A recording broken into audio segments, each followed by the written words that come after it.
मतलब IAS academy में सभी छात्राओं का, सभी छात्रों का स्वागत है। हिंदी साहित्य जो कि हमारे यहाँ बच्चे पढ़ रहे हैं और उन्होंने कहा कि सर आप वीडियो बना के डाल दीजिएगा, तो फिर मैंने कहा क्यों ना आपकी बात को वजन देते हुए जो प्रमुख चीज़ें हैं वो वीडियो बना देते हैं, ताकि आपको रिवीजन करने के लिए बहुत उपयोगी रहेंगी। तो हालांकि मेरी इच्छा नहीं थी बनाने की, क्योंकि कई सब्जेक्ट हो जाते हैं तो लोग कहते हैं कि आप इतिहास ही पढ़ा रहे हैं, भूगोल पढ़ा रहे हैं, हिंदी पढ़ा रहे हैं, तो इसलिए मैं संकोच कर रहा था। लेकिन जब आप लोगों ने कहा तो फिर मैंने कहा कि इसको भी हम शुरुआत कर देते हैं। आज जो हिंदी साहित्य में सबसे ज़्यादा बच्चों को जो दिक्कत होती है वो काव्य में होती है। मैं काव्य की बात करता हूँ और आज हम अध्ययन करेंगे जो भारतीय काव्य शास्त्र है। क्या है? भारतीय काव्य शास्त्र। और इसके प्रमुख जो आचार्य कौन है, ठीक है, काव्य शास्त्र के आचार्य, ध्यान रखिएगा। इसको आज हम ये टॉपिक खत्म कर लेते हैं। तो इसमें सबसे पहले आप जानते हैं कि जो नाटक की जो शुरुआत हुई है भारत में, तो वो उस पर पश्चिम का प्रभाव है। जो नाटक जो आए हैं वो आपके यूनान की देन माने जाते हैं। आज हम बात करेंगे आचार्य में, जो पहले आचार्य हैं वो हैं भरत मुनि। तो भरत मुनि जिन्होंने जो ग्रंथ लिखा नाट्य शास्त्र, कौन सा? भरत मुनि ने एक ग्रंथ लिखा और वो था नाट्य शास्त्र। और ये ग्रंथ है, ये क्या है मालूम आपको? ये काव्य शास्त्र का आदि ग्रंथ, इसे आदि ग्रंथ कह सकते हैं, महान ग्रंथ कह सकते हैं, काव्य परंपरा का प्रमुख ग्रंथ भी कह सकते हैं। इसकी उपयोगिता अत्यंत है, यानी काव्य शास्त्र की चर्चा हो और उसमें भरत मुनि के नाट्य शास्त्र की चर्चा न हो तो ऐसा होता नहीं है। तो भरत मुनि जो सबसे पहले काल आ जाता है कि इनका काल क्या था, तो इनका काल सदियों के बीच में थोड़ा विवादित है। कुछ कहते हैं कि ये मौर्योत्तर काल के थे, मौर्योत्तर काल, और कुछ कहते हैं कि ये 1 शताब्दी के आसपास के थे। लेकिन मोटा मोटा सर्वमान्य मत है कि ये मौर्योत्तर काल में ये थे।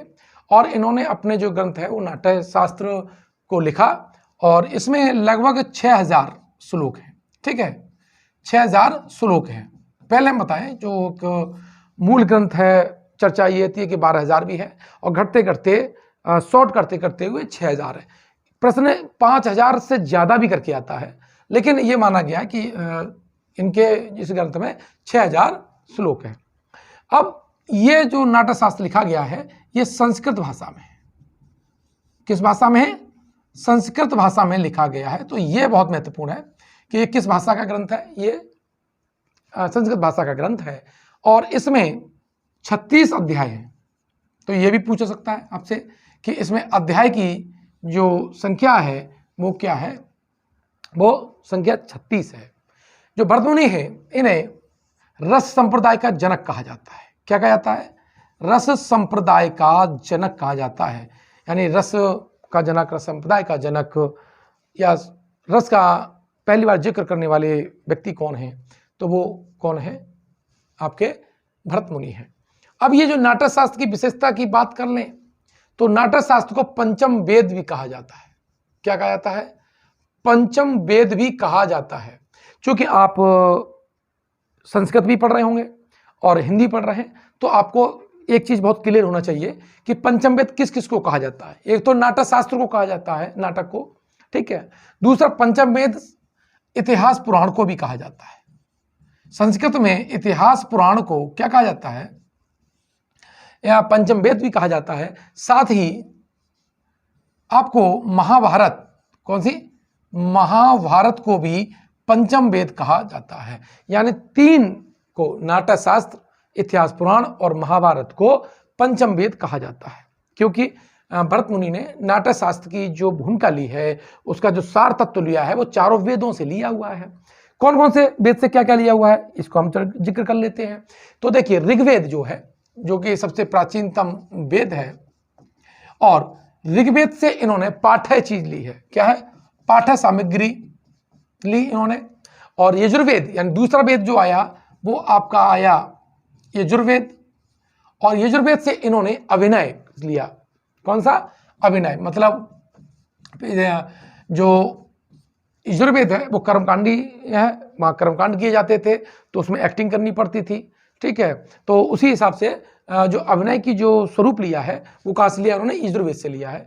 और सामवेद जो है आपका, ये संगीत, सामवेद जो ग्रंथ है वो संगीत की जानकारी देने वाला प्राचीनतम ग्रंथ है, संगीत से संबंधित है ये। तो यहां से इन्होंने गान लिया है। क्या लिया? गान।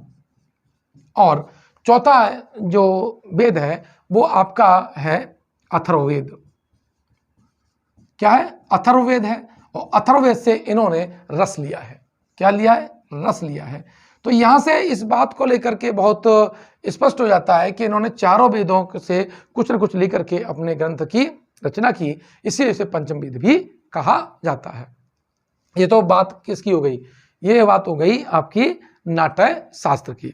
अब इस नाट्य शास्त्र की मैं बात करें तो इस नाट्य शास्त्र पर प्रथम जो टीका लिखी है, प्रथम मान्य जो टीका मानी जाती है, टीका मतलब उसका विश्लेषण करने वाली दूसरी की पुस्तक, जो प्रथम टीका लिखी है वो लिखी है अभिनव भारती।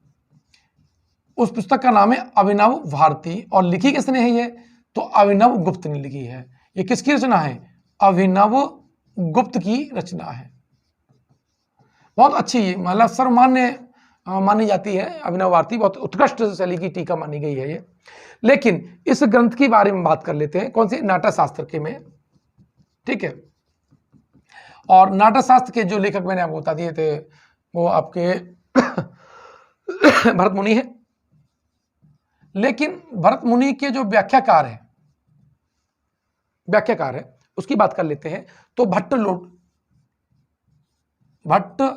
लोलट, ठीक है। उसके बाद में इनकी व्याख्या की श्री शंकुक ने की थी। तो एक बात ऐसी नोट करते रहे आप, भरत मुनि और फिर भट्ट लोलट और श्री शंकुक, फिर है भट्ट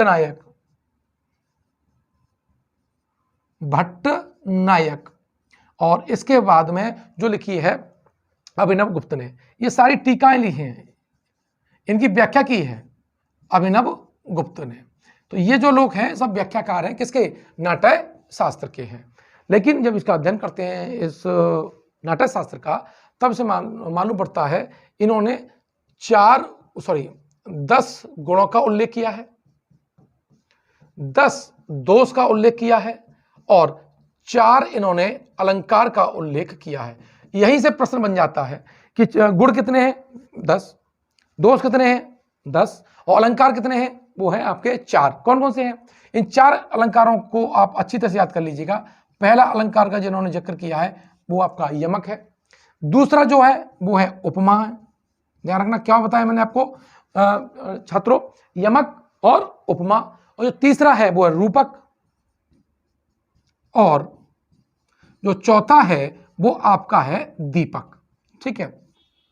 4 अलंकार का जिक्र करते हैं। कौन कौन से करते हैं? यमक, उपमा, रूपक और दीपक। यहां से प्रश्न बनता है, याद कर लीजिएगा कि भरत मुनि ने निम्नलिखित में से कौन से अलंकार की चर्चा नहीं की है। इस तरह से 3 तो इसमें से कोई दे रखा होगा और 1 गायब कर देगा, तो आप मुझे आशा है कि ये बात गलत नहीं करेंगे। अब देखिए इन्होंने भाव, जो नाट्य शास्त्र में भाव की संख्या कितनी है? तो नाट्य शास्त्र में जो भाव हैं वो आपके 49 है। कितने? 49 है। अब इसका क्लासिफिकेशन कर लेते हैं। 33 क्या है? संचारी भाव हैं। क्या है? संचारी भाव हैं। 8 क्या है? सात्विक भाव हैं, सात्विक भाव हैं। और जो 8 हैं वो आपके स्थायी भाव हैं। 8 क्या है? स्थायी भाव हैं। तो ये आशा है कि आप इसका नोट कर रहे होंगे। अब बात आ जाती है कि इन्होंने कितने रसों की उल्लेख किया है, कितने रसों का उल्लेख किया है। और रसों का उल्लेख की बात करें तो इन्होंने 8 रस का उल्लेख किया है। कितने? 8 रस का उल्लेख किया है, जिसमें इन्होंने बात इंपॉर्टेंट बता दूं मैं आपको, शांत रस का उल्लेख इन्होंने नहीं किया। शांत रस का उल्लेख इन्होंने नहीं किया है। ये बहुत इंपॉर्टेंट प्रश्न है कि किस रस का उल्लेख भरतमुनि ने अपने पुस्तक नाट्य शास्त्र में नहीं किया है, तो उसका राइट आंसर होता है शांत रस है। इन्होंने जो रस सूत्र दिया था, जो रस सूत्र आपने दिखाया होगा, विभानुभाव, विभाचारी, संयोगाद्र, निष्पत्ति। आप जो रस की व्याख्या है, रस की जो परिभाषा है, ये उसे बोलते हैं रस सूत्र। क्या बोलते हैं? रस सूत्र कहते हैं। तो जो रस सूत्र है, ध्यान ना, इसमें इन्होंने सॉरी जो रस सूत्र है, इन्होंने उसमें किसका उल्लेख नहीं किया है? तो देखो, विभाव का किया है, अनुभाव का किया है, संचारी भाव का किया है, लेकिन स्थायी भाव, किसका?